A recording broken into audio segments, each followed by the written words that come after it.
All right, thanks to all those who have joined. We are here to talk about citizen-led caucuses. I am Austin Hepworth. I have a little bit of a cold, so my voice is going out a little bit. You'll have to forgive me on that. But this is a concept that I'm actually quite excited about. I really believe in its potential to make a pretty big difference. So to share a little bit about me, I am an attorney. I've been an attorney now for 15 years, and I'm licensed in Utah and California. So I get to see two very different legal models, you could say. California is quite a bit different than Utah. And I'd say one of the focuses of my work has been liberty, the Constitution, helping our country. And so I do constitutional and political work. I ran for Attorney General last year as an independent. And so these are things that I'd say are near and dear to my heart, the politics, country side of things. And I run an organization called Believe that really promotes people believing in themselves and their power to make a difference in the world. And so this is the concept that, as I've looked at politics, I've looked at our system, I believe it helps start to shift some of the foundational pieces that can then lead into bigger changes throughout the political system as a whole. So I will share just a little bit. I'll try and go a little bit quick on the introduction to it. We'll talk through some of the details. It's a simple concept. Those of you that have the email, you've hopefully seen the documents associated with that.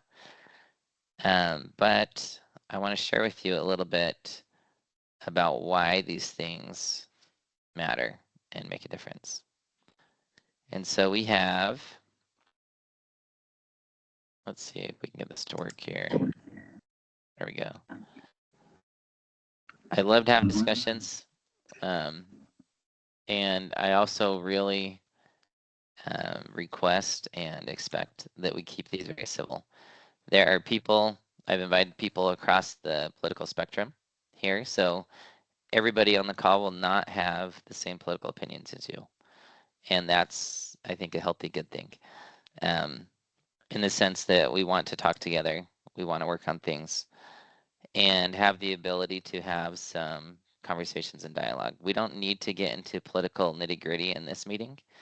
There will be future meetings where we talk about political viewpoints and things, but this is a foundational piece. Again, one that I think can help quite a bit, so I'm excited about it. But these are the things that we expect if you're going to be part of things here. The vision, the hope is to really change politics to a system that pursues truth and that has a basis in morality, that upholds upright candidates, and that seeks to uphold liberty in its proper balance.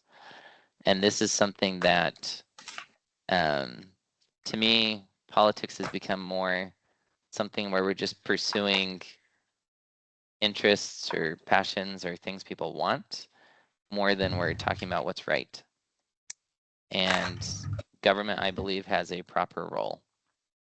This is just a quick image of where I believe the proper role of law is. Anarchy is a state of no law. Tyranny is a state where the law decides everything. This is just my quick definitions of it. For us to not be in anarchy, there has to be some laws to pull us out of that. But if we have too many laws, if we take away the moral responsibility of people and the laws decide everything, then we're getting to tyranny. Liberty is a balance somewhere between these two extremes. So we have things like the Constitution. There are laws that are proper and necessary. We want those laws to be in place, but we don't want the law to extend over into this area of moral responsibility. This is where people need to stay and take care of themselves and be responsible for themselves. I will throw out, this is something I believe quite strongly, there is no one individual that knows where this exact balance point is. This exact balance point of liberty, the closer we get to it, the more that really good people will potentially disagree on where the exact balance is.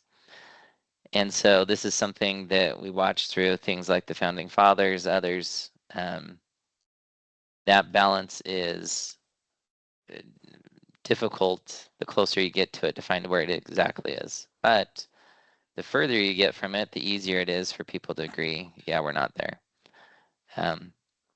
But ultimately, we have to work together as a people. We have to be open to discourse, dialogue, to really push to reach this place. And again, politics to me, we're not talking about the proper balance anymore. We're not talking about the proper roles of government. We're just talking about what people want. And people on both sides of the political spectrum are often demanding that the law solve all their problems.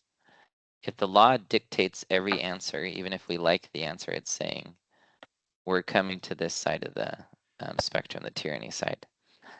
And so we as a people have to remember that there's an aspect that we have to remain responsible for. And we have to allow things to take place and happen to some extent over here without the law jumping in for everything. So just quickly, I ran for office last year, and it was a great experience because I was able to see the other side of politics that I hadn't experienced before. I've been on the citizen side, but these are some of the things that I think we see from the citizen side. We see the system often gives us the lesser of two evils to vote for. The system tends to reward lying and egos, where politicians can lie. There's not much accountability. And the interesting thing too is that the way the system currently works is we sit and wait for someone to declare and say that they're the best for the job. And that's tends to be something that people with more of an ego tend to do. I'm not saying that everyone that runs for office has an ego, but I think we see that in a lot of politicians. Another problem is people don't feel uplifted when they get engaged in politics. It gets ugly, it gets dirty, and they don't walk away feeling good. And I think that's something that can be changed as well.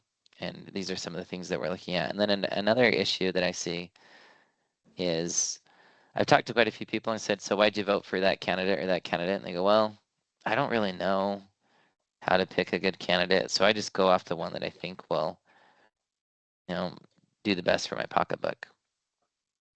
And that's an interesting thing. Liberty tends to be tied to a good economy. There's some very, strong connection there, but not everything of liberty will be good for our pocketbook necessarily. And if we only vote for things that are good for our pocketbook, if that's our motivating principle, we won't always land in a good spot. But something I wanted to discuss really quickly is, so when I ran for office, as an independent, I had to get 1,000 signatures to get on the ballot. That's just the only way for independents to get on the ballot for a statewide office. So I did that. There were a lot of people that helped. It was awesome to see how many people jumped in and helped with that.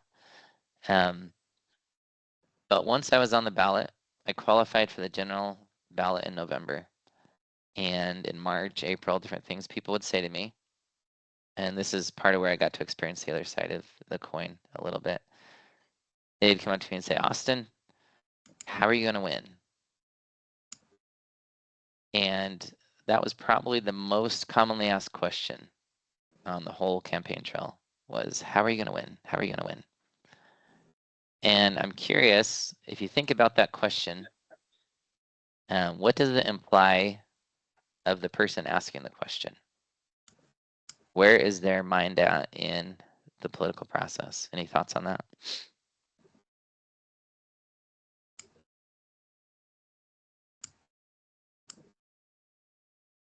Seth?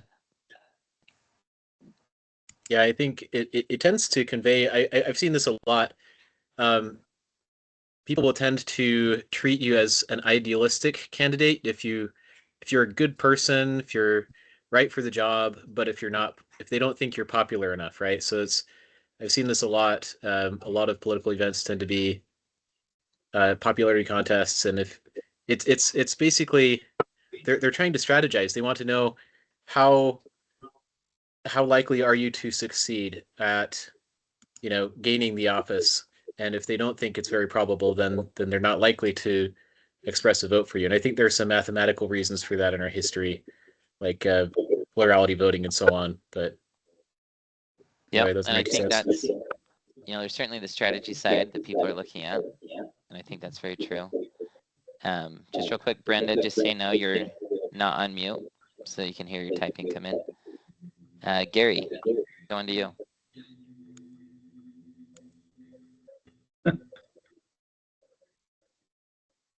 And Gary, I can't hear you.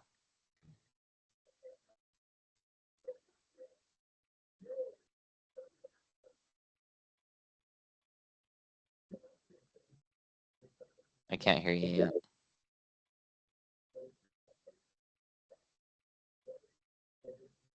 Okay, keep trying on it, and we can come back to you. Gopi? Yeah, I think it's an automatic assumption that it is all on you to win and not on the person asking the question, even if it is about winning.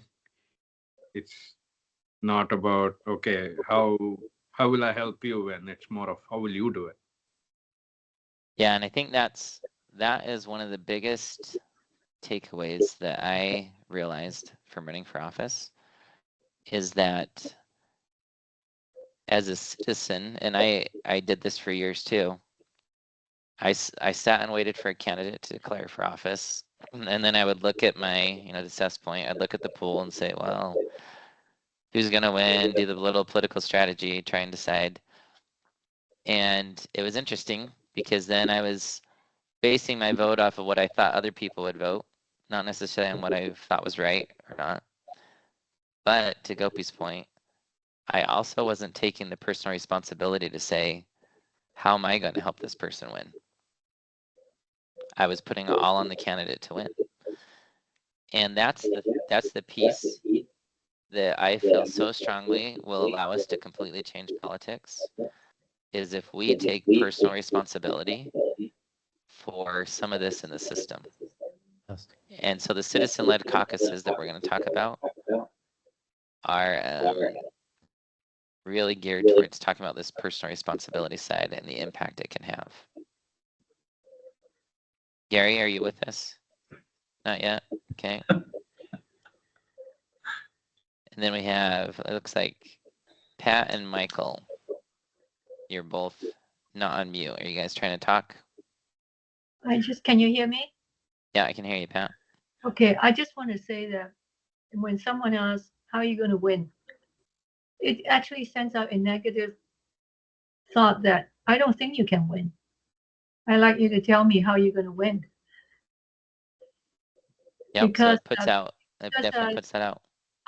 For me, I would not ask a question like that. What I would try and find out is by asking, where do you stand on this position? What about this issue? What about that issue? That's how I'm going to find out about the candidate. So it sounds more like, I don't think asking a candidate a question like that, it's more like, I don't have much confidence in you waiting. So tell me, how do you intend to win? Anyway, that's my thinking. Yep, I appreciate that.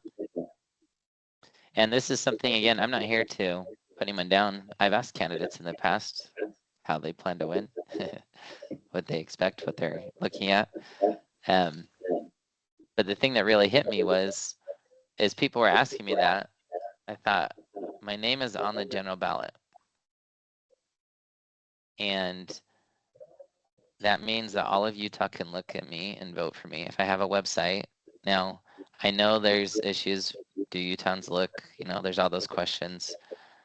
But once a candidate is on the general ballot, how they win is the people in Utah take the personal responsibility to decide who they're going to vote for.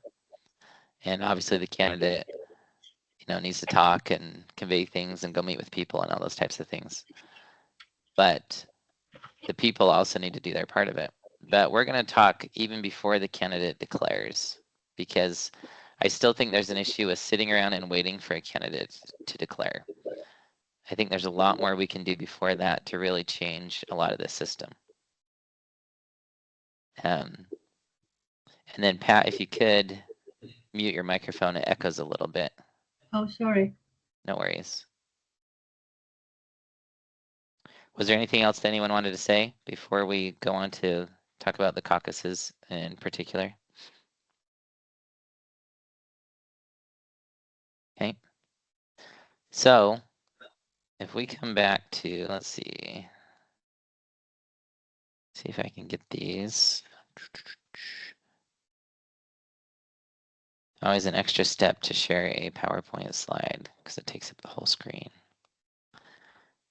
So one of the major problems that I see in politics. Well, now, sorry to interrupt. No, go ahead.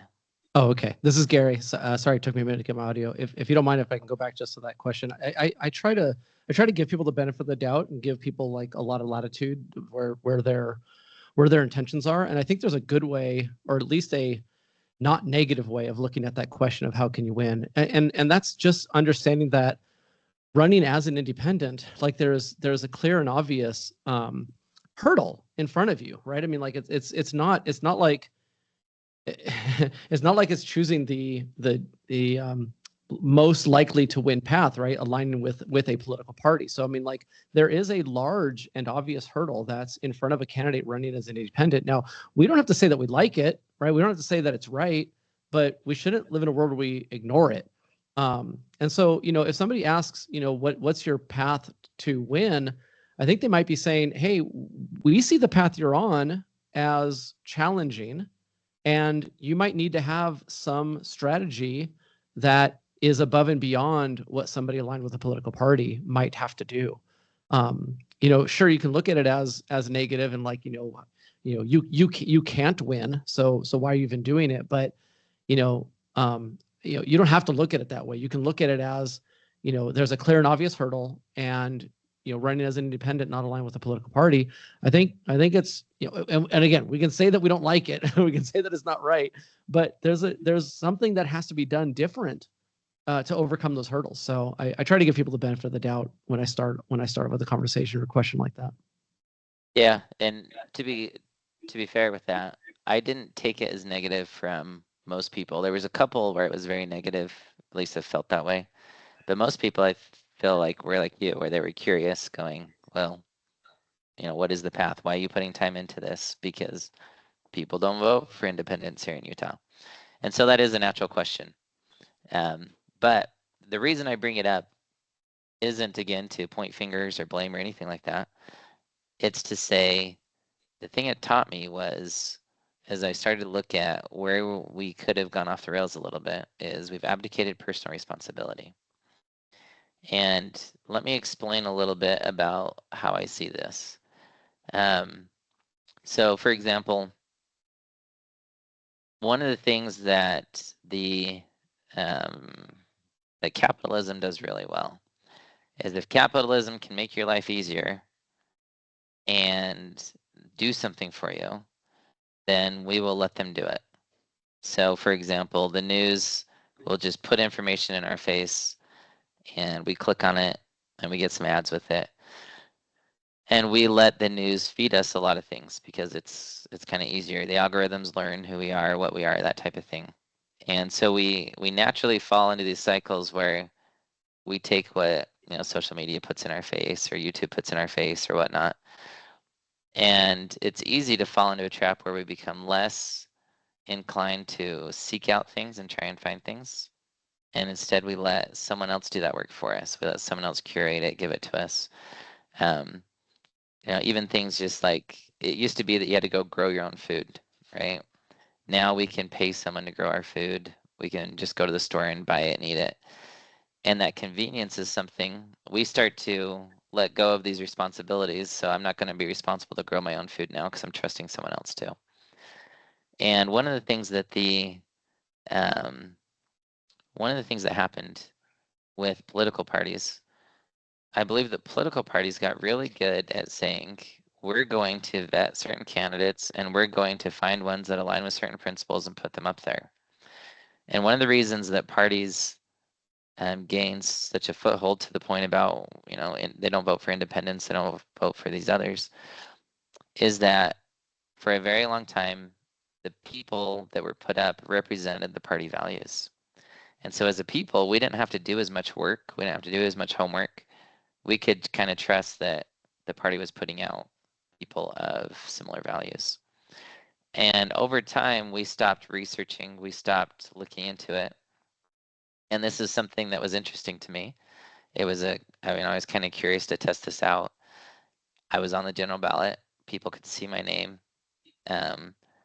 And I tracked how many website hits I had.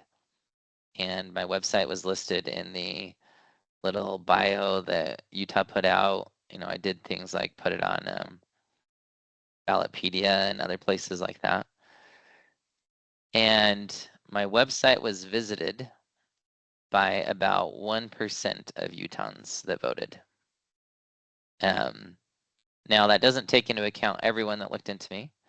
Some people would have seen me on Ballotpedia and never come over to my website. I don't have those people. Some people would have seen me on some other things like Salt Lake County put out a voter's guide, and some private groups put out voters' guides and things. And so people looked at that. So I'm not saying that only 1% of Utah visited a website. I'm just saying that's the amount that actually came to the direct source, where again, people were letting someone else or something else tell them kind of the information that they were looking for. And I think that might align with people's experience. But this is something where when we start to think about, well, what do we do to change this? I can't go make everyone in Utah research a candidate. That's a very difficult task to try and say, I'm going to go tackle that 99% that didn't come to visit a website. And let's go and try and get those people to visit everybody's website or whatever. That's not what I'm talking about. What we're talking about with citizen-led caucuses is, what if we as a people took on the responsibility to actually select our candidates, and we took on the responsibility to tailor what candidates are now presented to the public. So if we know that the general public isn't going to do a ton of research, maybe they're just going to rely on the Republican Party or the Democrat Party or wherever they fall, why can't we be involved in who those candidates are? And now, of course, we can't control every candidate that declares. There'll be some that we haven't talked to or worked with or whatever. But what if we start inserting people into the system that are good people, but that maybe they don't have enough of a, and I'm going to say this in a positive way, but enough of an ego to stand up and say, hey, vote for me. There's many people that are really good people and people I would love to be in office, but they would never say, vote for me. So what do we do to get those types of people in office? How do we do this? And this is where we come to the citizen-led caucus model. And before we go to it, I'm just going to share just a couple quick quotes with you, ones that I love. So first is, I love this one from 1 Timothy, God hath not given us the spirit of fear, but of power. As individuals, we're powerful. John McAfee says, the ones who are crazy enough to think that they can change the world are the ones who do. So I really hope all of you will think that you can change the world. I really believe that individuals have the power to change the course of the future. We can shift it. Margaret Mead says, never doubt that a small group of thoughtful, committed citizens can change the world. Indeed, it's the only thing that ever has. I look at the founding fathers and I believe that a core group of 55, 60, maybe 100, somewhere in there, there was just this core strong group of thoughtful, committed citizens that changed the course of the world. They caused power centers, the kings and queens that existed for thousands of years, to fall. Once the U.S. Constitution came in to be, there were revolutions the world over, and people wanted what the U.S. had. It was like this light that went out, and kings and queens started falling. and it radically altered the course of human history. But it was a small group of thoughtful, committed citizens. There were many that fought, yes, but they were carried by what I believe was this small group. And then Jack Ma, why not go international here? He says, help young people, help small guys, because small guys will be big. Young people will have the seeds you bury in their minds, and when they grow up, they will change the world.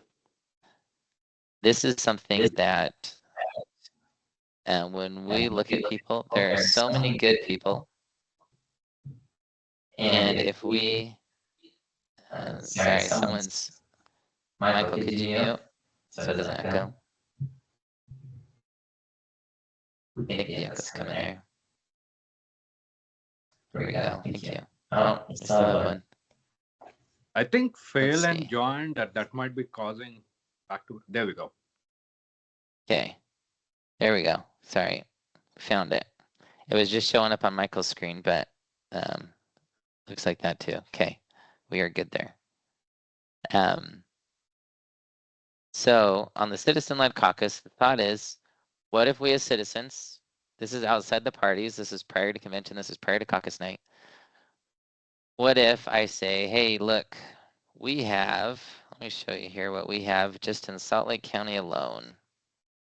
We have this official notice from Salt Lake County of the 2025 municipal general election. These are offices that are up for vote in 2025.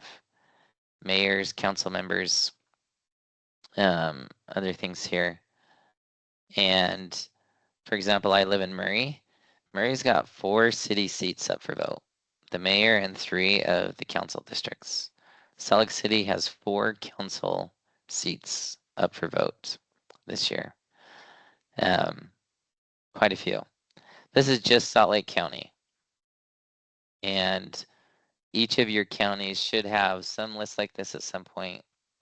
Last I looked at Utah County, which was probably, I don't know, it was probably 2 weeks ago. They didn't quite have theirs up yet. They said it was coming. But these are a lot of positions. And we can start to look at this and think, okay, I can sit around and wait for someone to declare. Or I can start to think, who's a really good person I know that I would absolutely trust to be in office? And I would love for them to be in office. Let's talk about it as some citizens, get some ideas from people. But what if we approach them and we ask them to run? What happens if we are proactive, we take on the responsibility to say, I'm going to identify a good person and I'm going to go up to them and say, hey, we met as a group. We talked about some people and your name came to the top and we would like you to run. And guess what? If you'll run, we will support you in it. We will be your voice. So one of the things that was brought up in this is someone raised the concern and said, look, there's a lot of people that are willing to run, but they don't have the skill to speak on their feet super quickly. They don't know how to answer everything. Maybe it takes them some time or whatever to go through it, or they're not going to pound their chest and say, yeah, vote for me, vote for me. Well, what if we start talking for them? What if we go out and take on the responsibility to share about somebody and explain why they're good, help them make a website, help them make flyers, help them put things together?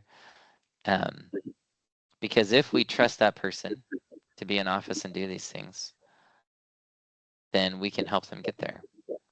Can I And so, interject a thought here? yep. Okay.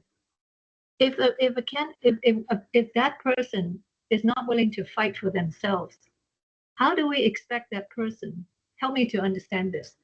How can we expect that person? Because we cannot carry that person during the whole term of the office. We can at the beginning support and do all the groundwork, campaign and all that. Once that person is elected, that person has to carry the ball. Yep. If that person cannot even admit that, well, I don't know, I'm afraid of speaking, I'm afraid of this or whatever, I'm concerned about this. How can we expect that person to be able to complete his term, the term that is, and all the work that's required to go in there. Just help me understand this. Yeah, so Maybe I'm missing the something. piece I'm talking to particularly is, so when you look at someone for office, let's say there's a super moral person that you know no matter what will always make a moral decision. Or there's a person that knows the law and constitution super well, and they will always, in your opinion, make the right decision. But let's say the person doesn't have that, again, for lack of a better word, I'm going to call it the ego inside them. They will never say to someone, oh, I know the Constitution better than anyone. But they will follow it, what they know. And they will stand by that. I know many people that know things super well. They're really good at morality, really good at law, constitution, things like that. And I would trust them, but they're not great on their feet. So think about a legislative rep, for example. What happens to a legislative rep that's not great on their feet? They often have someone come testify about their bill. They just invite somebody else to come testify. There are representatives up there that aren't great on their feet, but they have support. But they make, they're elected because people trust them or support them in things. And so I'm not talking about someone that doesn't have the courage to stand up for what they believe, but not everyone has the wherewithal to say, I'm the one, you should vote for me. That step is one that's not required in people. And if we start to elect people that don't believe that they're the sole answer, that don't believe they're God's gift to mankind, it starts to change the whole foundation of politics. Those types of people listen more to their constituents. Not to say they will do whatever their constituents want, because again, they're going to vote based on morality and good principles. But people will learn too. The thing about politics is people learn. It can take a little time, but after 4 years in office, let's say you get them elected, they will learn quite a bit. But sometimes, how do you get the practice to talk on your feet if you never have a chance to talk on your feet? It's very difficult. Most citizens don't get that practice. Most people don't have that. And they sit there knowing things, being good people.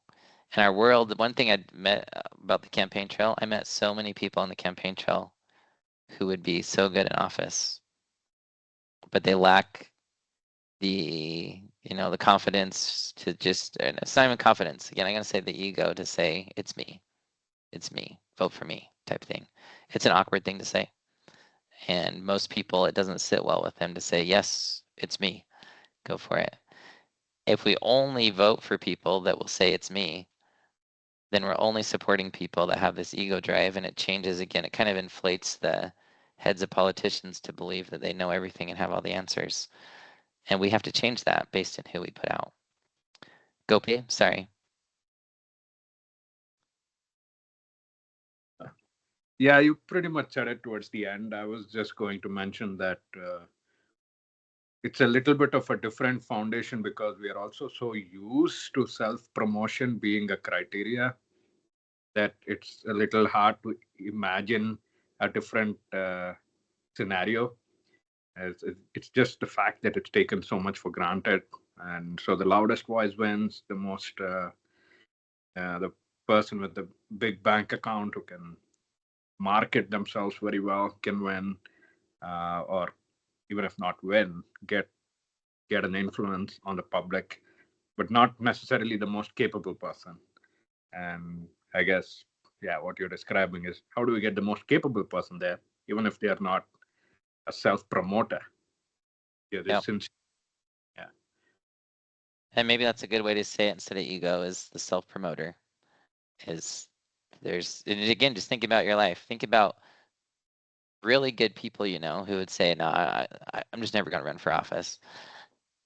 And they don't aggrandize themselves. They don't put themselves out that way. They're just not trained to. It goes against a lot of what people have tried to adopt in their life. And I don't think you have to be a self-promoter or an aggrandizer to do incredibly well in office.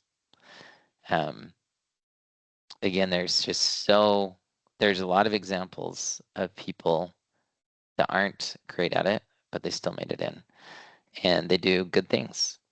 And I'm a huge fan of upholding those type of people and seeking them out. Seth?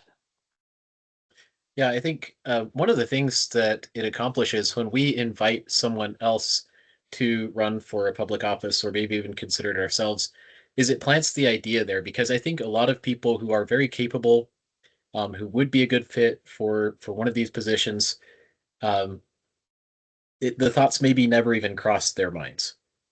And so having someone introduce that idea to them is a very valuable service for one. And two, it actually does inform that individual that, hey, maybe I've doubted that I have what it takes, kind of thing, but here's someone who believes that I do have something here that I can contribute. And I don't think we're asking them either to fight every battle and win right off, but as we have an increasing number of people who do claim the confidence to be able to go and do this, uh, even if they don't win these races right off, uh, as that support increases, I think that will do much to address that earlier question of how are you going to win, right? Yep. Because there's this feeling of inevitability, frankly, that does hold sway in people's minds when they see a movement that's rising, they see a groundswell, and they see an influence increasing. And when people realize that their own reach is increasing, that's a very powerful phenomenon. And I think a lot of the people who have never even dreamed of running for public office haven't done so because they are virtuous and pure and moral people, and they have it in their heads that only dirty people can play the political game and win, right? And that becomes a self-fulfilling prophecy. The less we participate, the more it will be the case that only the boisterous, the egotistical, and so on, and the playwells in that environment will even sign up for public office. So we can Yeah. change that. Yeah, and I really like what you said, because this is something I've been experimenting with my organization called Believe. I've started telling people, I believe in you. And not just saying it in words, but also in things like, hey, would you consider running for office? And it is fascinating to see how much that can help somebody when someone tells you that they believe in you. It is huge. And that's often the piece that someone's missing, is they just don't know that anybody believes in them. When we take the initiative to tell them ahead of time, hey, we believe in you, we would love for you to run for this office, will you please? And we believe in you enough that we're going to support you a little bit. We're going to do some things for you. It's very empowering, and it can do a lot. But the other thing it does that's fascinating is when you believe in someone and help them, they have a lot more gratitude, and they feel a lot more connected and accountable to those that believe in them versus those that just pay to play and just want a favor from you. It's a very different mindset. And again, it's a very foundational piece of the types of relationships we want with our government leaders, instead of those that did all the work to win type thing. Bernadette?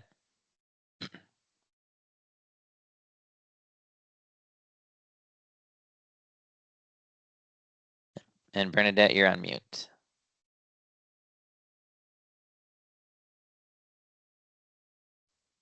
Sorry about that. There you go.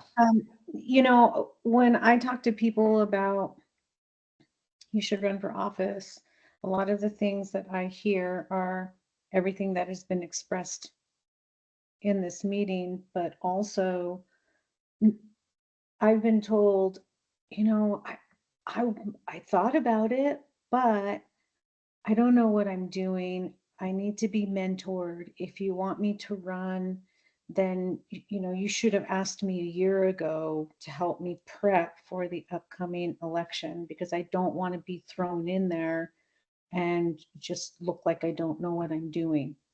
So it's out. And the other thing is money. People don't they don't have the money to run because elections are big business. They're big money. The people with the most money wins. And that's what they see, you know? So they feel like if in order to run, they have to be prepared, which I totally agree with. So is what I'm hearing your organization would do the mentoring and the preparation and the helping of getting them ready to run? So, so there's a few things to respond to what you said, but to your last question, I would love to help mentor people. I have no problem with that. I have a very deep knowledge of the law. I'm not saying I know everything, but I've practiced law for 15 years. I've been in courts. I've lobbied. I've done all types of things, and so I at least have some experience to go off of. And these are things that we can certainly get in place. More mentorship on teaching about the law, more mentorship on helping people practice and do those things. I felt very strongly for some time now that I need to develop a legal curriculum, and it'd be one that people could go through, they could look at and do. That's not available at this second, but I do openly offer myself to say I'm willing to meet with people, talk to people, help them, even if it's get a little grounded in feeling like they have some grasp on the scope of what they're looking at. One of the reasons that the city council positions and city mayor positions are such a good place to start this type of thing is because cities really they're not involved in this crazy broad scope of politics. If you're running to be president of the United States, you have to kind of have an answer to almost everything that comes up. If you're running to be mayor, you have to talk about taxes and zoning and some property use in your city and crime and a couple things. But cities don't deal with anywhere near as much. And you can have people that can talk a very good talk, they can have a few things they can put their arms around and feel very comfortable with, run for a city office. And then city offices train them, opens their eyes to a lot of things. And often city offices serve as a stepping stone to another office at a state level or even a federal level. We've had a number of federal candidates come from being city mayors, for example. And we have to think a little bit long term with this. If we can get someone into a city office where there is this kind of smaller scope to things, that's awesome. But a couple other things, and Tammy, we'll get to you in just one second. A couple of the other things, Bernadette, that you mentioned, the money, some of these other things. One thing I want to throw out is I'm not just proposing this without having tested it a little bit first. So I started talking to some people. I asked some people how they got elected, and it was surprising to me that I talked to two elected officials who said, this is exactly how I was elected, Austin. They said a small group approached me and asked me to run and said they would support me. And they said that small group got me into office. And they said they were just normal citizens. And I went, wow, so people are already doing this. This is awesome. Let's talk about it more. I'm so glad people are doing it. And it's working. And so I reached out. So after the election in November, there were some people that went from, for example, one government seat to another government seat. So their original seat became vacant. And those seats had special elections or city councils voted to pick people or whatnot. And we reached out and asked 3 people if they would consider running. These were for 3 different positions. One person declined, saying that they felt they couldn't at that time in their life. One person said, sure, I'll try. Thanks for thinking of me. I hadn't thought about that before. They put in an application, they tried, they didn't make it. But the third person did and tried and made it. And then there were the 2 candidates I talked to. So I'm going, okay, so I know of 5 situations where someone approached somebody and asked them to run. And in 3 of those situations, in 4 of those situations, the people tried. In 3 of those situations, they made it through. And I'm not pretending like those numbers will happen every time. But this was without money. This was without, all these different things. And again, it's a very limited set, so I'm not pretending like it's everything. But I was very hopeful looking at that going, I think we often underestimate our true impact when we create a little bit of noise around somebody. But Tammy, I want to go to you. Yeah, so just to piggyback off of your comment, I'm trying to remember what your name was, about how to get them training. So I now work for a nonprofit called Americans for Prosperity, and we want to see as many citizens, not politician, career politician people, into these positions that you just pulled up, Austin. And so we hold a candidate school that's completely free. So all of you could attend, even just to know, okay, what are some of the things that I would need to know, good and bad, about running? And we're hoping to hold at least 2 of these classes this year, because we want to get people already thinking about what do they need to plan for being a mayor. Maybe they want to run for the legislature. So we can do coaching. And so all of that we offer for free. We also can help you grow your grassroots. So we're nonpartisan because we hold everybody accountable, just like you guys.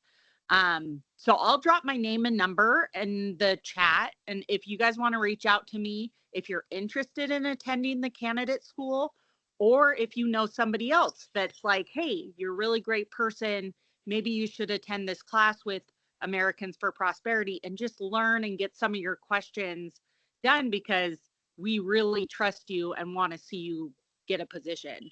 So just to put that out there. Yeah, thank you. And that's a good point, that there are a lot of resources available for all kinds of things. And so people that, again, this is one where, let's say that someone feels unprepared and they go, oh, that's a big jump to make. It's in 2 months. I don't feel ready for it. Well, guess what? Say to them, well, will you then take the next 2 years or 4 years preparing and run in 2 or 4 years? It's okay for someone to say, whoa, that's just way too much right now. We say, okay, I get that, but guess what? We trust you. We believe in you. So will you take the time to prepare and be ready for the next election? And I don't think there's anything wrong with that, because certainly not everyone's prepared every election. And that's okay, because we want to start to really, to Seth's point, put a thought in people's minds, let them know we believe in them, let them start on that trajectory, let that thought grow. And these are things that, this is what Jack Ma says. He says, yeah, put the thoughts in people's minds and let it grow. It changes the world. And people can gain confidence. They can practice. They can do different things. So Tammy, thanks for bringing that up. And her information's there if anyone wants that. But with this, one of the ways to tell someone you believe in them is, so one of the things I sent you with these is some of these, let's see, some of these Word documents. They're all Word documents because they should be changed based on your situation. But these are some of the basic things a campaign needs. And when you meet in caucus, and a caucus again is just, it could be as simple as I call a few of my neighbors in Murray over and we talk. Or I call hundreds of people together and we talk about a statewide office, governor or something. We can be in control of that. We can choose in the caucus if we want the person to run independent, to run Republican, to run Democrat, all those things. I believe we should be very open to looking at what the goal is. Oh, and this is something else I wanted to bring up to a point that was made. People said that people can look at money and go, you only win with money, you only win with certain things. One thing we have to get away from in all of political involvement is the win-lose mindset. Because if a person runs for office and talks, it changes the course of that race. And so, I'll just give an example from running for Attorney General. I ran as an independent. And my message was that the Attorney General should be free of politics and political persuasions. And it should just be there to enforce the law without playing games. And my message, it was interesting because as a candidate, I then got to interface with the other candidates. And so people would say to me, well, what do you believe in, Austin? And then they'd say to the other candidate, well, what do you believe in? And the candidates all had to start responding to me being present. Even though I wasn't a threat necessarily to win, people in Utah don't vote for independents, going off the statistics. I was still an influence. And by the end of the election, so there were 5 candidates running for Attorney General. 2 of the others started saying they were independents. So the other, so Michelle Quist running started saying she was independent. She was running a third party, United Utah Party. And the Democrat, Rudy Bautista, started saying he was independent running as a Democrat. And that message became very powerful to the point where Derek Brown, after he's elected, he made a statement that said, yeah, I don't think that this office should be a partisan office. And that was in KSL, quoted him saying that. And there are things that happened. I can look at different bills. I can look at different situations that took place that came as a result of me being part of the process. And so we can say, well, Austin didn't win the election. That's true. But there was a message shared that's now circulating, and 3 of the 5 AG candidates started circulating it. So a majority of them started circulating that same message that it should be independent. And I believe that will continue to grow. And so this is something that when we look at a candidate, maybe they are just this person that's going to say a couple things that we know won't win. And so maybe we choose to run them as an independent because then they're at least on the ballot till the general election. And they're influencing the course of that race through the general election. Maybe we choose to put them on the Republican ticket and try and get them through caucus. Maybe we choose to gather signatures for him and guarantee him a spot in the primary. Those are decisions that can be made based on the person, based on the situation. This isn't to say that we don't utilize the paths and the tools that are there. This is just to say, why do we sit around and wait? Why don't we go approach these people? And so if we walk up to someone and we say, hey, we sat down as a group and we talked about it, and these are the things that people volunteered to do for you. We already have a support network in place for you. So-and-so is going to pay your filing fee. So-and-so knows how to create a campaign entity. We're going to get your EIN. We're going to set up your bank account. You're good to go. We've got a web guy. Maybe you don't have these things. That's okay. You don't have to have everything. Again, you can, change these to whatever it is. But if you approach someone with this and say, these are what people are willing to do because they believe in you, it really makes a big difference. And so this is something that we can, again, start to look at. And when we meet, one of the things that I would strongly suggest is that we go through something like this, where if we're recommending a candidate, let's rank them on things. And again, this is editable. Change it to whatever you want it to be. But I'd say, what if we started actually looking at some of the traits, education, and experience being some of the most important things? Understanding that, yes, we want people with the same political leanings that we believe in. But if they're slightly off on 1 or 2 of them of what we would be, which is more important at the moment? Some of these things, do we want leaders that are at least moral, that are honest? And we can be honest, maybe one person doesn't present well publicly, and we have to figure out, okay, what are we going to do to make up for that weakness? But they're a great person. And then there's some questions that I think are important. Did this person ask you to nominate them? Do they have time or flexibility to commit to the position? Should you be thinking about them for other things? And go through and describe some of these things. And again, make this what you want it to be, but Another thing to remember about this is it doesn't have to be a just a situation of us coming and saying, we have it all for you. It's all mapped out. Because in some way, this person we're approaching, we trust them. And so this is also kind of a dialogue, and it'd be interesting to say, hey, we really trust you.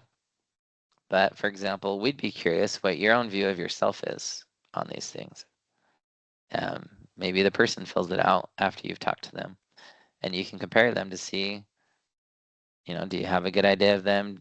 Do they have a good idea of themselves? You can have a conversation back and forth.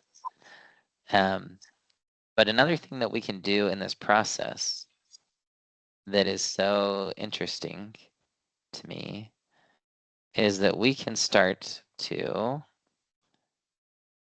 insert some measures of accountability.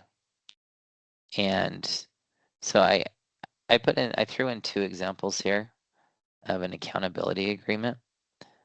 Something that I would love to start to push in candidates we support, and this is whether we ask them to run or whether they're running on their own. Let's ask them what they really stand for. Have them define their core principles, and then say, are you willing to sign and tell us that you're going to do certain things to uphold those core principles? Because if I'm going to vote for you, I want to make sure that you're committed to these core principles. And so again, there's 2 examples here. This one's a little bit softer. This one's a little bit stronger. And we can put in, and again, this is kind of a back and forth with someone. This isn't just stuff it in their face and say, you have to sign this or I won't support you. This is a conversation. But we get to a place and we say, yeah, what are your core principles?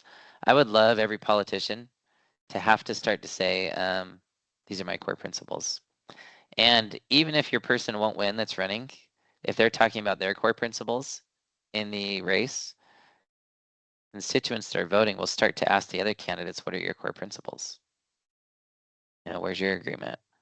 And it starts to influence them. It starts to put pressure on them to do these things. And so you can go through and change these things. You can experiment with things. Something that I loved is Gopi, that's on the call, shared this. He went through and wrote up this because it's something that he's felt is an issue.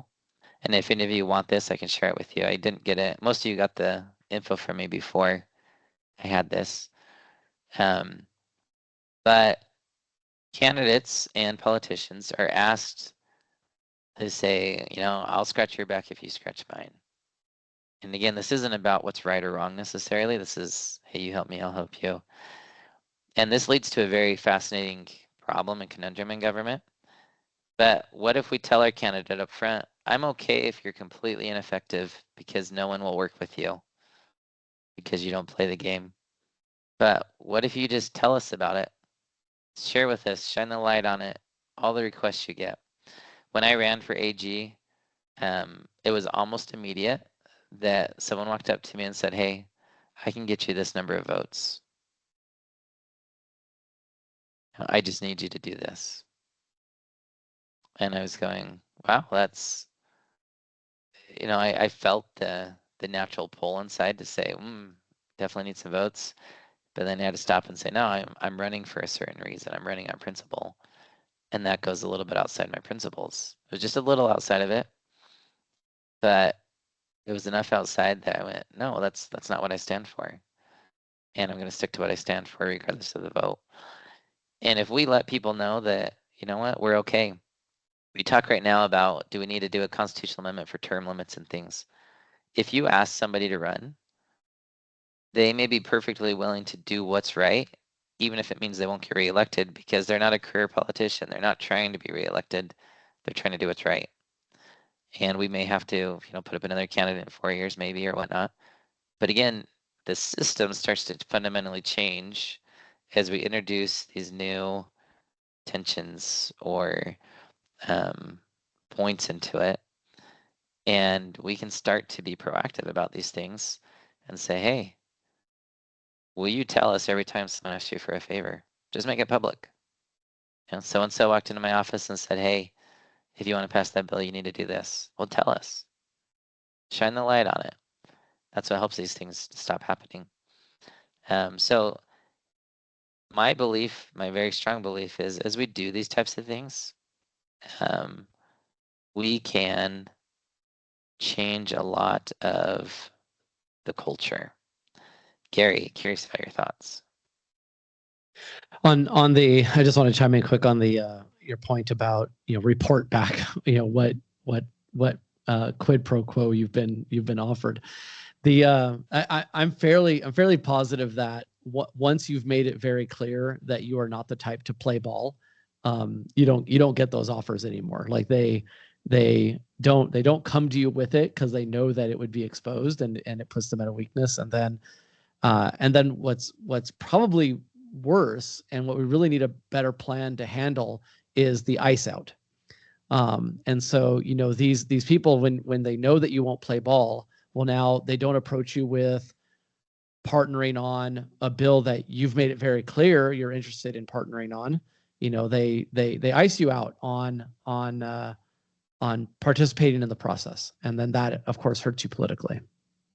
Yep. And that absolutely will happen to some people if they do something like this. To your point, people will stop asking for favors and they'll just cut you out. You can kind of watch this happen. So if you watch Senator Thatcher's evolution, he left the Republican Party this last little bit and joined the Utah Forward Party, I think it was. But he was getting iced out. He was playing ball less and less with what they were asking him to do. And it's quite interesting to watch. And that happens. But again, one of the things that is fascinating is if you have one person or two people on a city council that they're trying to ice you out, it becomes much more difficult on divisive issues. You're still going to be an essential player at some point. In the Utah legislature, maybe not as much initially because there's 75 people and they probably won't need you to break a tie or anything. But if we get 10 people in there that are this way, that starts to become a problem for them because there can be a vote that requires 10 people. And so, yes, the first person in there may get iced out. They may not do a lot if there's only one of them. But if we get someone else and we get someone else and we do these things and they stand for principle, you're introducing a very seismic change into the system of transparency. It's not mandated by law because we know they're not going to pass the law to force transparency, but we're pushing it from the citizen side. And that goes really far. Let's see. Okay, sorry, it looks like my internet dropped for a second. But yes, we're pushing it from the citizen side. So, Tammy?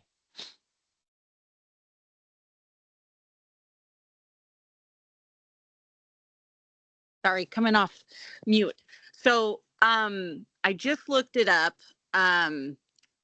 Representative Lisa Shepherd, she got a bill passed called HB 504.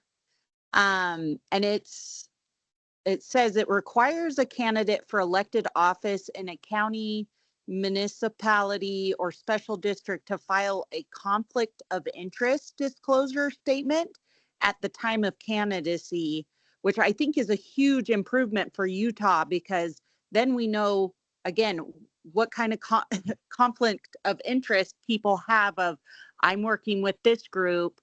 They have to tell it before they're even in office, not even after they're elected. And so I think that was a really good step for her.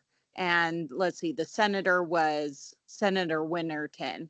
So if you guys don't know about that, that just passed this session. That's HB 504.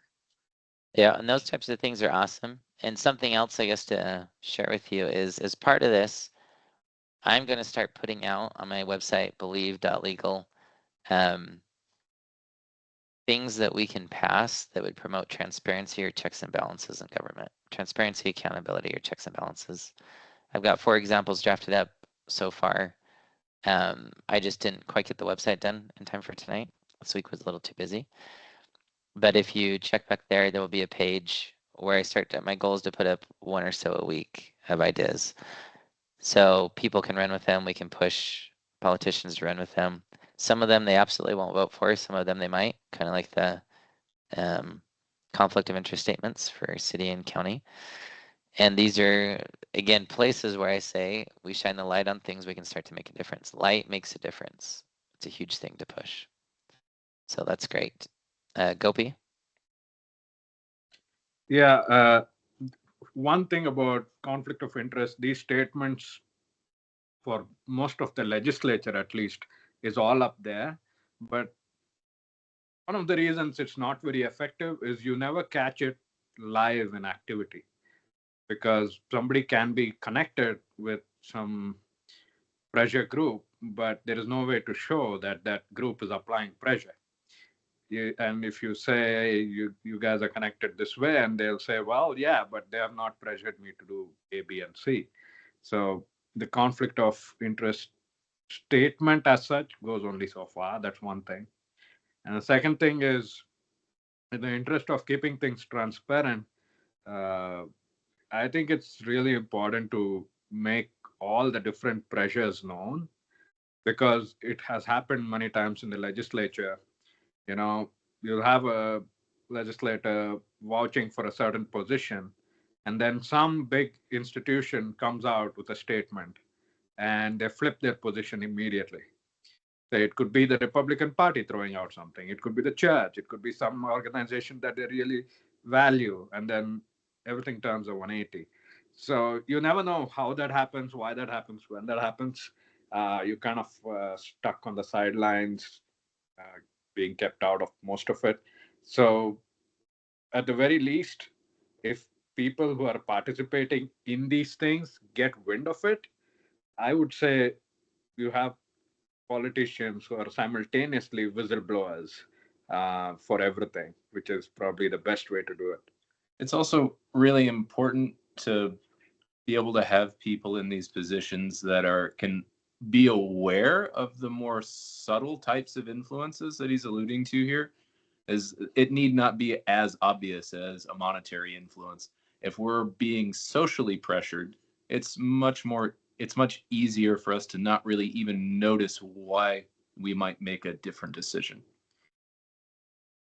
Yeah, and some of those things, again, one of the reasons I go, yeah, I love, maybe we do run a candidate that's willing to talk and, get quote iced out, because we have to start to change the culture. It takes a leader or a person that's willing to do that. And even if they never get elected and they never pass a bill, guess what? We're probably in an okay place if we have one less representative passing bills. Probably okay that we don't have more laws. And if we want to change the culture, we have to really start pushing different things and experimenting with different things. And I'm not pretending that everything I'm suggesting will be the thing that does it or not. It's to say, though, let's start moving. Let's start as a people saying, I know someone that should run for office. Let's go talk to them. Let's get a little group together that will support them. And then let's see this through. Let's start to build on this and say, I didn't sit around and wait. I sought after someone and I upheld and supported them. And we strategized, we talked through things. And this was the result.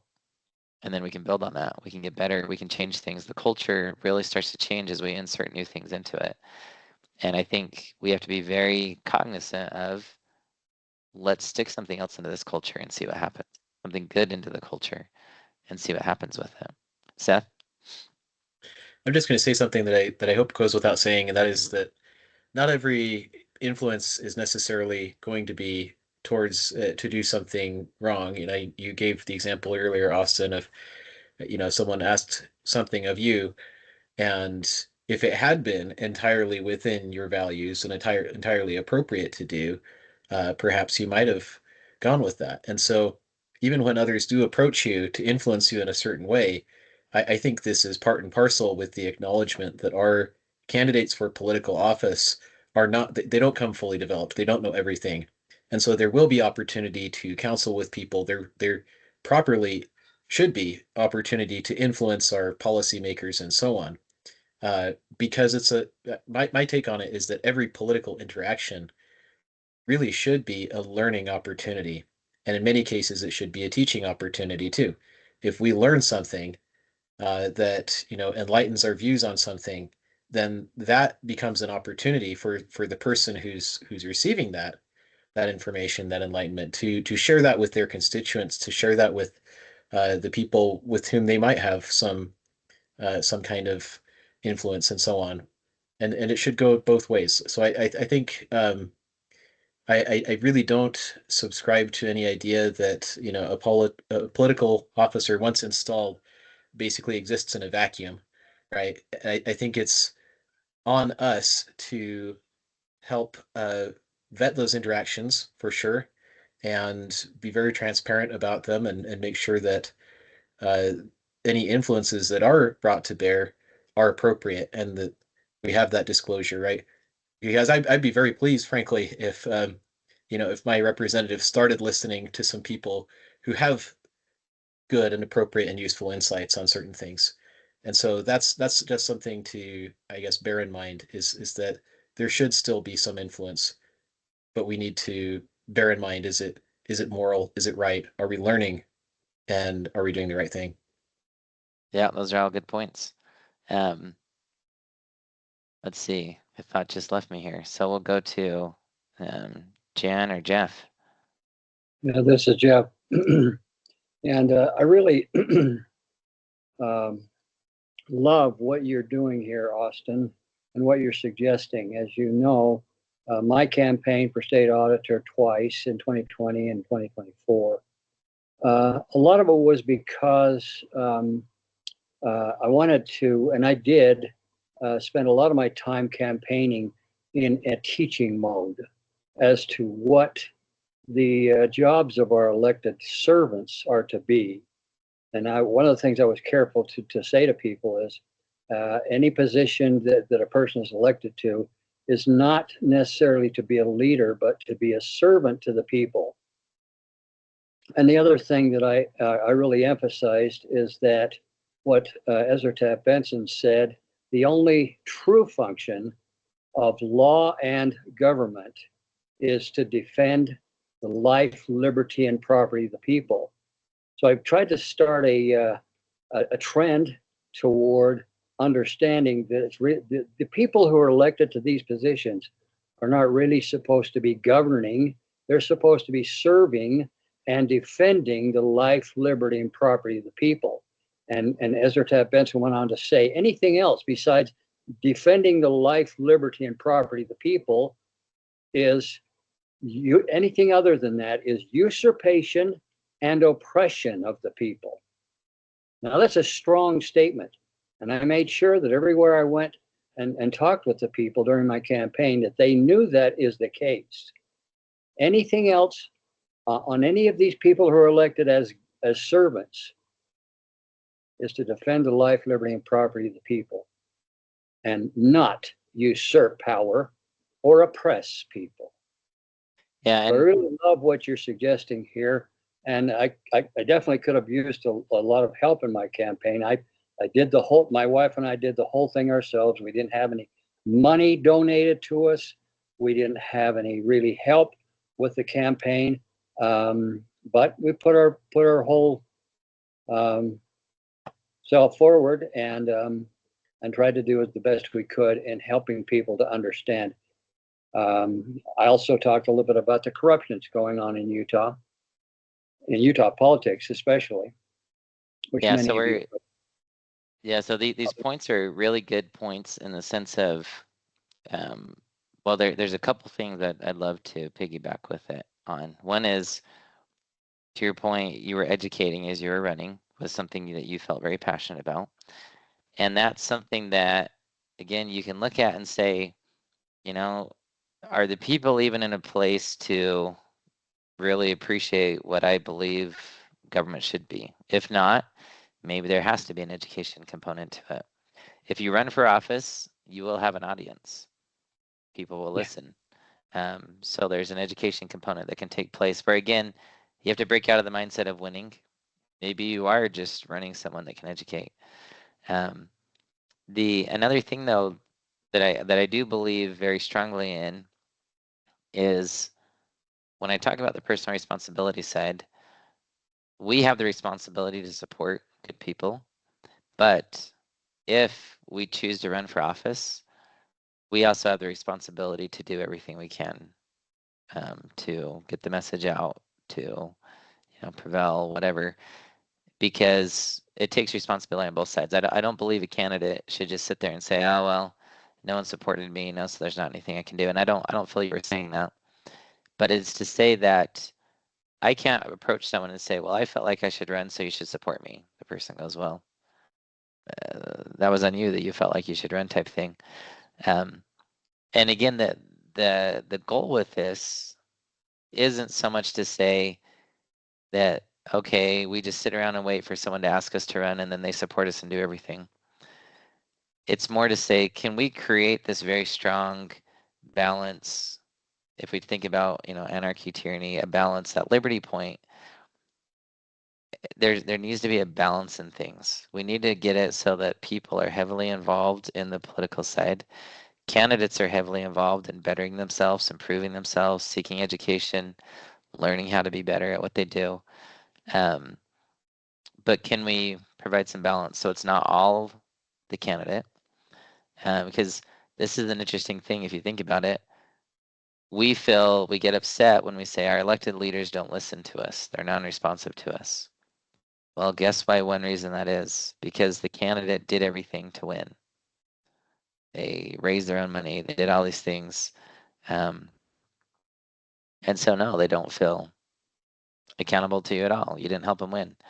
And that's a piece where if we bring a balance back to it, where, yeah, the candidate has to do some things, but the people have to do some things too.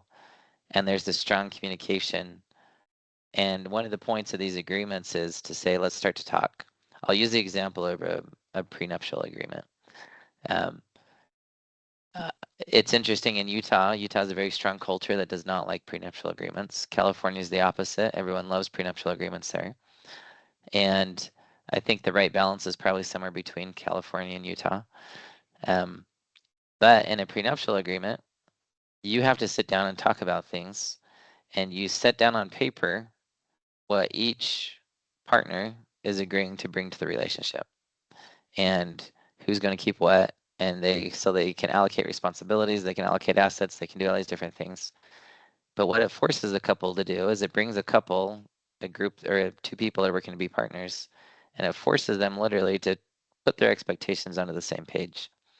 And in my experience, a prenuptial agreement that's done correctly forces a couple to allocate responsibility among themselves, allocate risk, responsibility, all those things. And it actually creates a stronger marriage if you do that agreement in anticipation of a strong marriage. If you bring a candidate and people that support the candidate together and they talk about and allocate responsibility and these things and have this discussion, you create a very strong partnership where the candidate knows they need the people and the people know they need the candidate. It's not just this thing where we can yell at the candidate to do whatever we want because we elected that person specifically because we trust them to make hard decisions. They may not make the decision we always want, but we are going to have this kind of ongoing, more balanced relationship rather than the top heavy, hey, I won, I did it on my own, no thanks to you type thing. And I believe, again, when we talk about the foundations of government, we can change the top heavy egocentric model that's currently there, the money laden model, by really starting to promote different candidates and different people and having these conversations, sitting down with them and saying, so what are your core principles? You tell me. I trust you, I believe in you, but what are your core principles? Let them put it on paper. Maybe the agreement looks different than the ones we have. That's fine. But you start to flesh these things out, you start to put it, and the whole nature of the relationship changes. And our current relationship with government is not healthy. We do not have a healthy relationship, people to government. It's a very unhealthy relationship right now. And I believe strongly it's because we sit around and wait for the candidate to declare. So that person had to go through the whole process, make up their mind, decide they're going to insert themselves into the process. If we start before that declaration period and we say, okay, these municipal and county offices are coming up, or I guess municipal offices are coming up, their declaration period's in June. So it gives us a month and a half if we're going to talk to anyone right now. Gary said he already texted someone.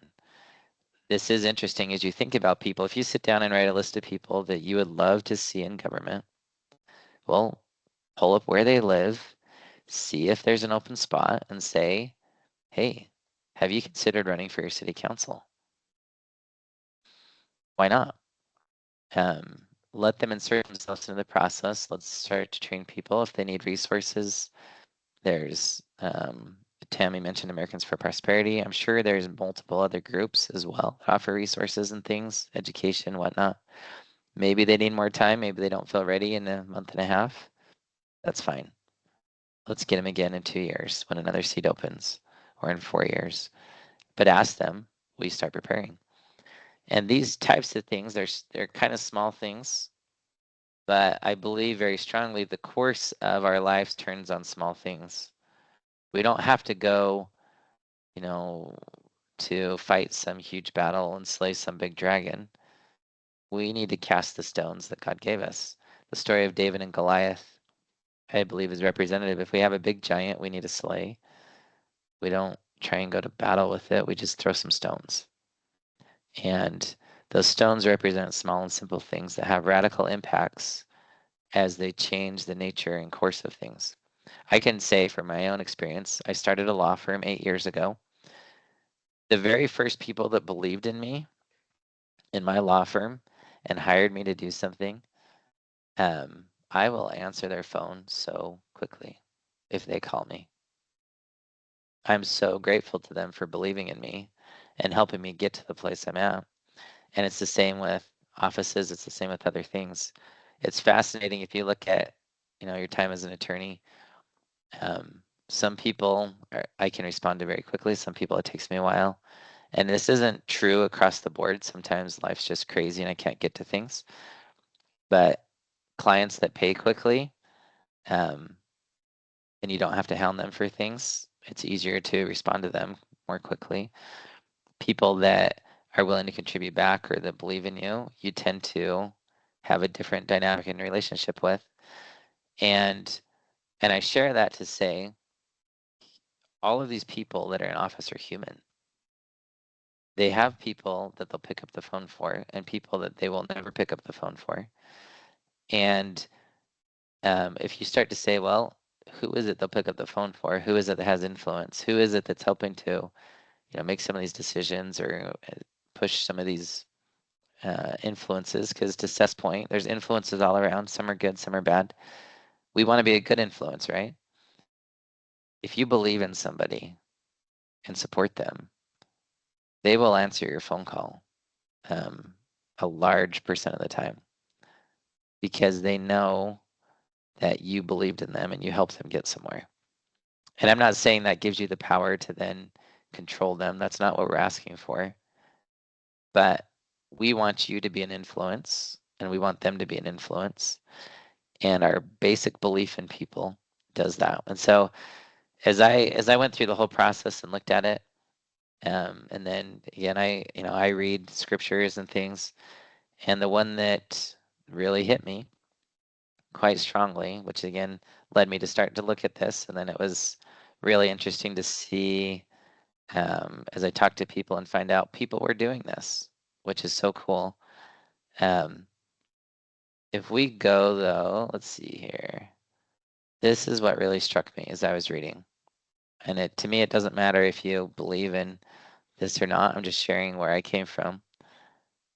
This is something that I feel. It says, I, the Lord God, make you free, and the law also maketh you free. If the law is properly balanced, we have freedom, we have liberty. But when the wicked rule, the people mourn. Wherefore, honest men and wise men should be sought for diligently, and that includes women. And good men and women and wise men and women ye should observe to uphold. Otherwise, whatsoever is less than this cometh of evil. And as I looked at that, I went, you know what? God told us a long time ago, search people out. You go find the people that will make the difference. You go find the people you should support, and then you support them, you believe in them, and you uphold them. And that, again, we can be a voice where maybe the candidate doesn't have time to go to a meeting, and I say, I'll go to it for you. I'll represent you there.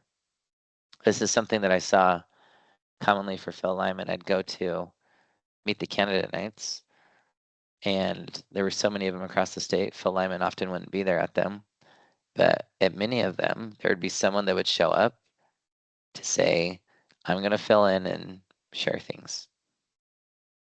And it was quite fascinating. If you look at, some people say, well, Phil Lyman lost. Yeah, he lost the election. But again, there was this massive push. There was a force exerted. This last legislative session, there was all kinds of bills associated with things that Phil talked about and worked on. And whether you like Phil or not, that's beside the point. It's that inserting yourself into the process makes a difference. It changes things. And the political process is far more than just a win or a loss in an election. There's all kinds of forces at work. There's all kinds of influences. We want to be good influences and push things to a good spot. We don't always have to be in office for that. And in a proper liberty balance, if we go back to that liberty scale, this liberty scale is something, let's see, that you can put in a lot of places. But right here, this balance that keeps us from tyranny is personal responsibility. It's us living morally. And if I take the responsibility to have this relationship with government officials, to talk to them, to be involved, to exert influence, then I'm pushing things back towards liberty, even if my candidate doesn't win, even if my bill doesn't pass. There's still something happening where I've taken responsibility. And as long as I continue to exercise responsibility here and do my part, we keep the law from going all the way, and we can start to work it back to this balance point. And that's something that, again, I believe so strongly. I would love for you guys to think about, ponder about, but start to act on. So the invite takeaway from this meeting is call a meeting with your neighbors or some people that you know. Maybe it's just 3 of you. That's okay. Get together and say, we're going to host a caucus at our house, and we're going to talk about people for these positions. Because here in Murray, we've got 4 seats open. That's a lot of seats. That's a lot of influence. And who do we know? Who do we know? I don't know everyone in Murray. I'm newer to Murray. So I'll have to invite some neighbors that have been here a while and say, who do you know in Murray? I may have to ask people outside of Murray, who do you know that lives in Murray? That'd be good. But let's start asking. Let's see if anyone will run for office. And we have the city ones right now for 2025, but the statewide offices declare in January again. It's coming up very quickly. And so in the same vein, you can meet, you can talk about, well, is there a certain seat we want to push? Is there something we want to target? Is there a place we want to be an influence? Look at it that way. Instead of saying, where can I win? Say, where can I be an influence? And start to be an influence. Just do that. If everybody on this call would be an influence, that's a lot of influence pushing on the state. And the last thing I'll share with you, I looked at, I've gone up and down, searched high and low in my mind and principles and things and said, okay, how do we get millions of people together to make a big change in America? I prayed about it, pondered about it, looked at it. How do we get millions of people to do the right thing? And ultimately, this is something that I felt God tell me. It may not be the same for you. I'm not professing that. I'm just sharing what I felt. I felt God tell me, Austin, it doesn't take millions to change the course of this country. And I felt God say strongly, if you have 30 people, you can change the whole course of this country. Just 30 people. And that has consistently resonated with me, and I believe it so strongly. We can be 30 small stones, and we can change the course of the Goliaths in America, the different things. 30 people doing the right things, exerting their influence, can make a huge difference. But we have to be wise. We have to start to change culture. We have to start to influence, the things that are taking place and say, how can we change what's taking place? Well, let's start before the beginning, because the beginning currently is we wait until someone pops up and says, I'm the one. But we have no clue what's gone on before, so let's involve ourselves in that process. Let's start at the before process. Hold a caucus, invite some people together, and I'll offer to you, I'll be happy to, if you're close enough, to come to your caucus or to join online or call in or something if I can. Obviously there's scheduling conflicts and things, but if you want me to be there to help go through one, talk about some things, I'd be more than happy to. And this is something that, again, I've experimented with. I've asked people to run now, and the response has been very positive. And it's been very encouraging to see when people go, wow, someone believes in me and thought about me. They rise to the challenge and they pursue that. And that's a really, again, a encouraging thing to see. So I don't know if any of you have any final questions or thoughts you want to throw out real quick, but that is the general invite. You have the documents, change those as you need. But this is something that I do very much believe can change our whole trajectory here. Gary? Hey, I just wanted to thank you for sending these docs out. They are definitely hugely helpful, and so I really appreciate that. And then I also just want to tell people like what you outline, what Austin outlined here, absolutely works. I did exactly what you're talking about here for county party positions, starting back like 6 months prior to the election and it wasn't 6 months of heavy work, but like the first meeting of county influential people was 6 months prior to the election. And, then we, met a month later and went and built a whole team to run for county party elections and positions. And it was phenomenally successful. Got, a lot of people elected into our county party. And, it's by doing exactly what you're talking about, right? Like I didn't have a name for it. I didn't have a name for what we did. And I'm glad that you put a name on it, calling it, Citizen Caucus. Like that's fantastic. And it works. So we got to do it. The one thing that we have to think about, I didn't hear an answer to this, and I don't know an answer, but it's well enough, or it's easy enough, I guess, to go find people to run for people that are already visible. In other words, like, you go and talk to people, it's like, oh, well, who's doing some level of engagement already? Who shows up to city council meetings? Who shows up to county commissioner meetings? Like, who's showing up to these things? Who's active within a political party? Who's showing up to events? And like, as you build those friendships and about them, then okay, well, this person seems to be aligned with me on policies. So let's go and talk to them about running. The challenge is the people that we don't know. And I know that there were good candidates that came up in the last election that a lot of people didn't know about until they did file their name. And so I struggle now to go and say like, well, how do I find, these next candidates that we didn't know about them until they filed, right? How do you go and find them? And I don't expect you to have an answer for that right now, but I mean, like, this is something that we need to think about, right? How do we find the people that aren't known that turn out to be really great candidates? I don't know how many people, are, well, I won't go into specifics, but that's the thing that we need to work on, I think. Yeah, so I actually have a thing to throw out for that.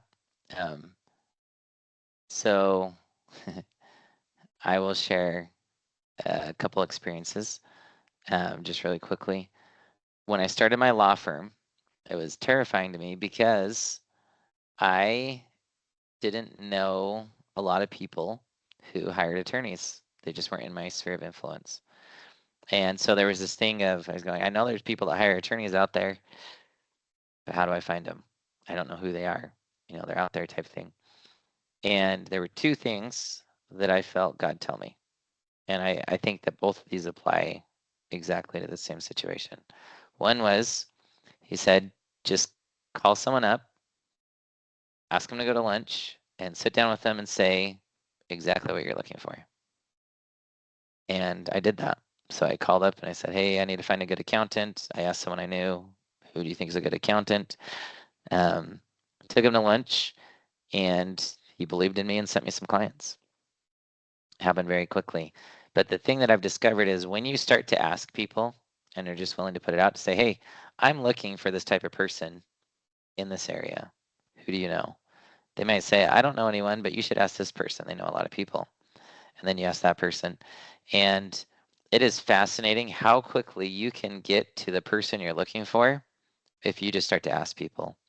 I did this. Another situation was I felt very concerned about a particular issue once.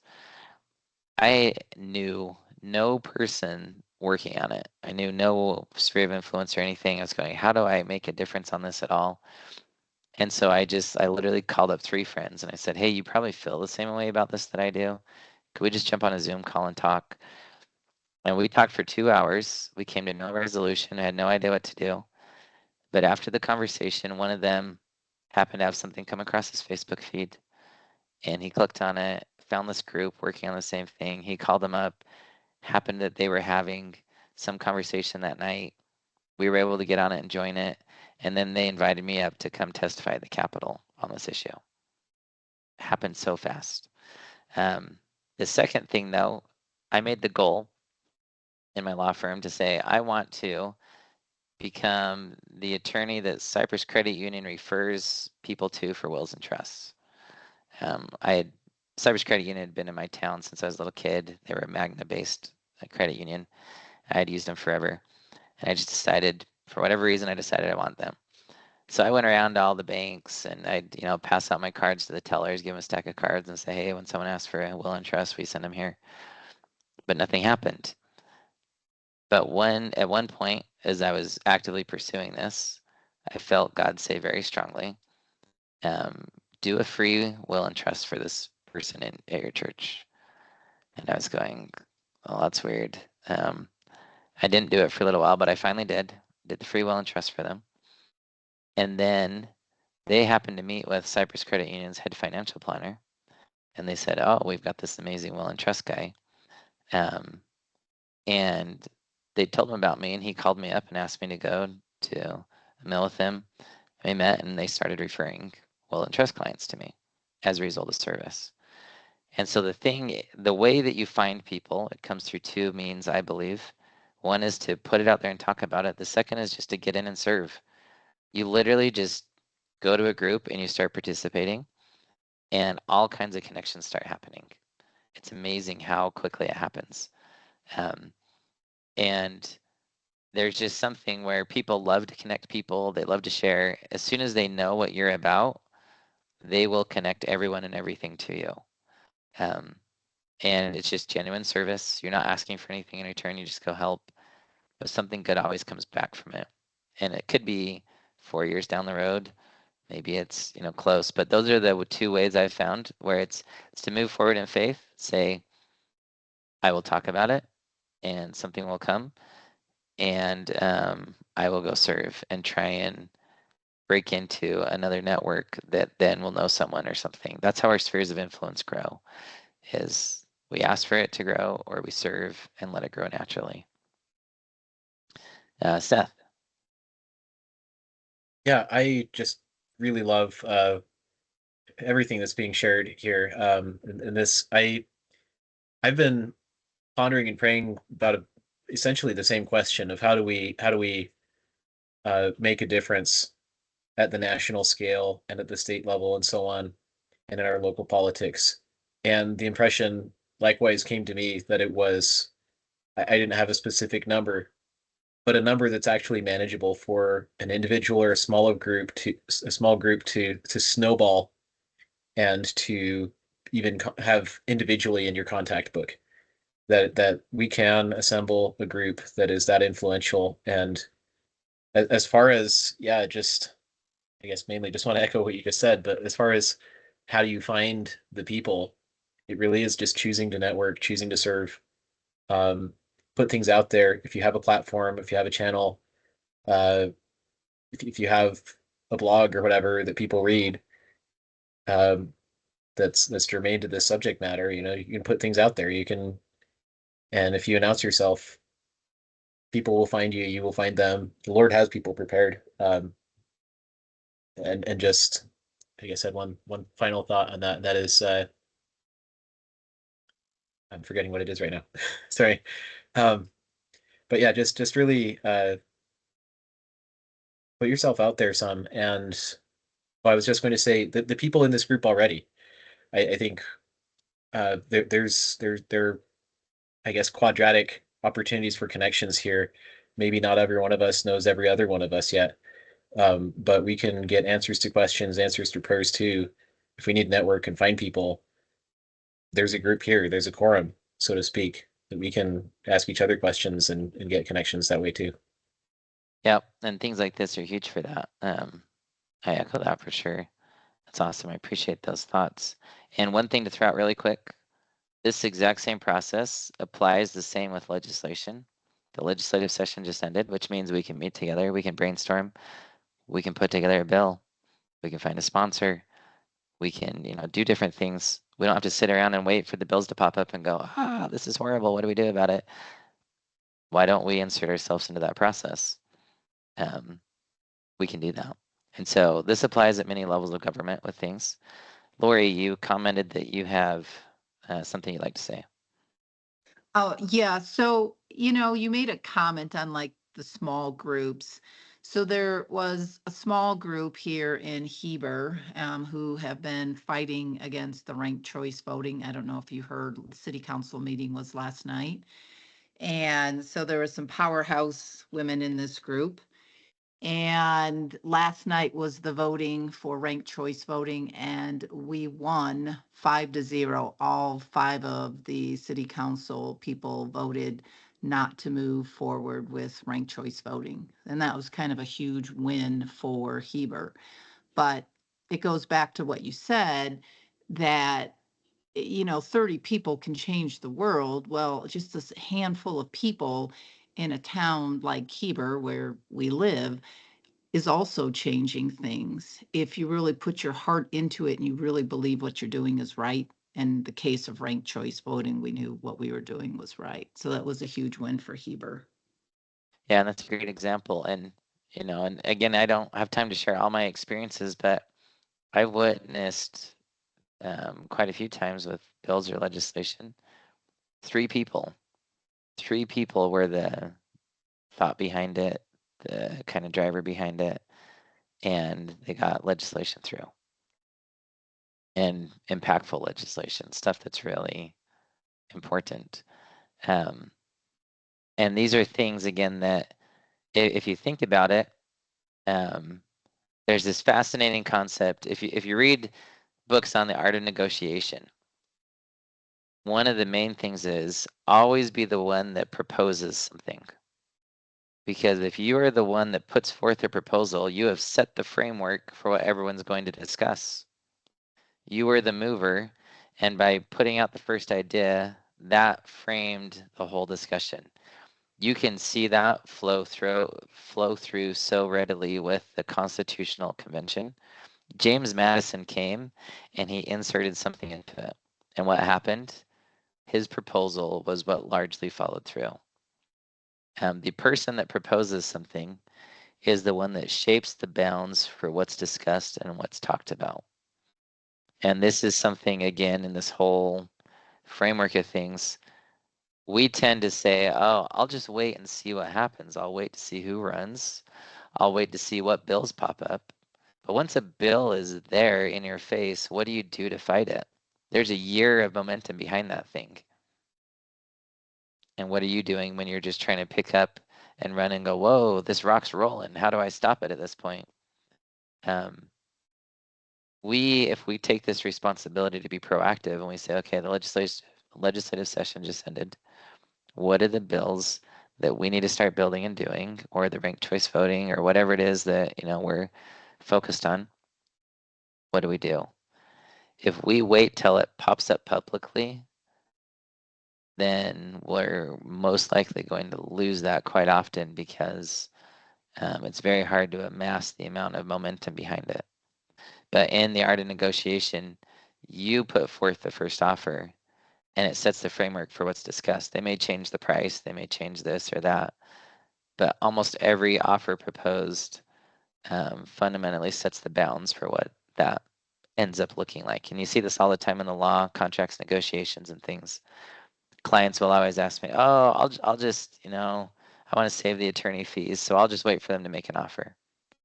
I go, "Well, you can, but then you're just going to change the terms of their offer. If you really want to control it, you make the first offer." So again, these are principles that people that are impactful, influential, they understand, they embrace, they do. We can each be influential. We don't have to sit around and wait. We can put something in motion, and by the time it pops up and people go, "Whoa, where'd that come from?" It's moving, and they now have to try and counter it. And so these are things, again, I'm sure there's awesome stories from people that have been involved, that have done things. It'd be really cool to collect them all, put them up on the website or whatever, to share with people, to say this is possible. Things do happen. Changes are made. And if you read, historically, William Wilberforce getting slavery abolished in England, he picked a huge giant to try and fight. Took him 18 or 20 years or something, but he kept at it. And he changed the course of England and slavery there. And it was really, really neat to see his story. I look at things and I go, if it takes us 18 or 20 years to change the current momentum of things, that's okay. Because that 18 or 20 years will be well spent. But there will be changes that start happening much sooner and faster. So I appreciate everyone being on. I know not everyone could stay the whole time. But these are things that I'm passionate about. So reach out to me. Again, if you want, let's actually see. Sorry, let me just check real quick. That's not it. I'm trying to see if chat lets me send a file. But it does not look like it's going to let me do that. So if you want the quid pro quo transparency statement that Gopi put together, I'll email that to anyone that wants it. Just let me know. Yeah, you have to hit the add button. Yeah. That's all it is. Yeah, I think you can do that, Austin. You Yeah, can when I share- click on the add button, it just says get more apps. Oh, That's all mine says. And I it just see. shows me apps to add.